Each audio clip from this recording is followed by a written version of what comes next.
हमें हमेशा अपने दोस्तों की मदद करनी चाहिए, चाहे उनकी आर्थिक स्थिति कुछ भी हो। सुदामा श्री कृष्ण के बचपन के मित्र थे। ऐसा माना जाता है कि सुदामा ने कृष्ण से मिलने और उनके कार्यों में भाग लेने के लिए तैयार होने के लिए पृथ्वी पर जन्म लिया था।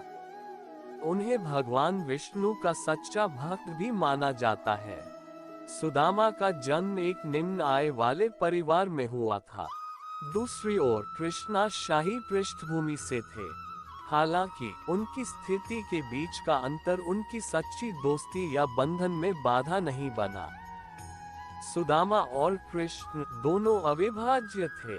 आज तक उनकी एकता ग्रह के आगे सच्ची मित्रता का एक उदाहरण है। अक्सर फ्रेंडशिप डे के शुभ अवसर पर उन्हें याद किया जाता है। एक साथ पढ़ाई खत्म करने के बाद कई सालों तक संपर्क टूटने के बाद भी उन्होंने दोबारा मिलने की उम्मीद नहीं छोड़ी। सुदामा के दिल और आत्मा में हमेशा भगवान कृष्ण थे और वे तब तक उनके बारे में सोचते रहे जब तक वे दोबारा नहीं मिले। जब सुदामा कई वर्षों के बाद कृष्ण से मिले तो वह पूरी घटना अविस्मरणीय और मार्मिक है। आज भी जब हम उस वक्त को याद करते हैं तो उन दोनों की दोस्ती, एक दूसरे के लिए जो प्यार था, उसके बारे में सोचकर हमारी आंखों में आंसू आ जाते हैं।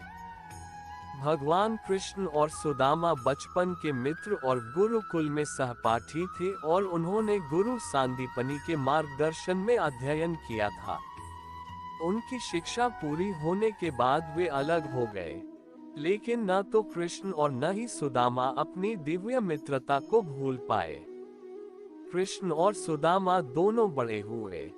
सुदामा और उनकी पत्नी गरीबी से जूझ रहे थे, लेकिन वह धार्मिक मार्ग के प्रति समर्पित थे, लोगों को धार्मिक मार्ग सिखाते थे। इस बीच भगवान कृष्ण द्वारका के राजा बन गए। जब सुदामा और उनका परिवार गरीबी से बहुत पीड़ित था और उनके पास अपने बच्चों को खिलाने के लिए पैसे नहीं थे, तो उनकी पत्नी वसुंधरा ने सुदामा को उनके बचपन के दोस्त कृष्ण की याद दिलाई। लेकिन सुदामा ने केवल मदद के लिए यात्रा करने से इनकार कर दिया, क्योंकि वह कृष्ण का सच्चा भक्त था और नहीं चाहता था कि वह स्वार्थी महसूस करे, क्योंकि वह वास्तव में एक शुद्ध और आध्यात्मिक ब्राह्मण था। सुदामा अंततः भगवान कृष्ण को संतुष्ट करने के लिए यात्रा करने के लिए सहमत हो गए।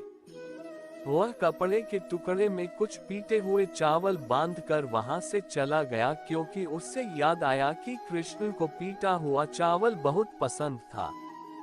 कृष्ण और सुदामा की दिव्य प्रतिज्ञा।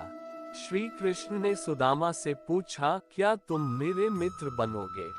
वह आत्मा कितनी भाग्यशाली है जिससे प्रभु स्वयं मित्रता मांगते हैं। सुदामा को अपनी निम्न स्थिति का एहसास होने के कारण संकोच हुआ।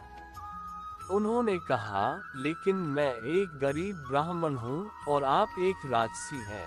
हम कभी दोस्त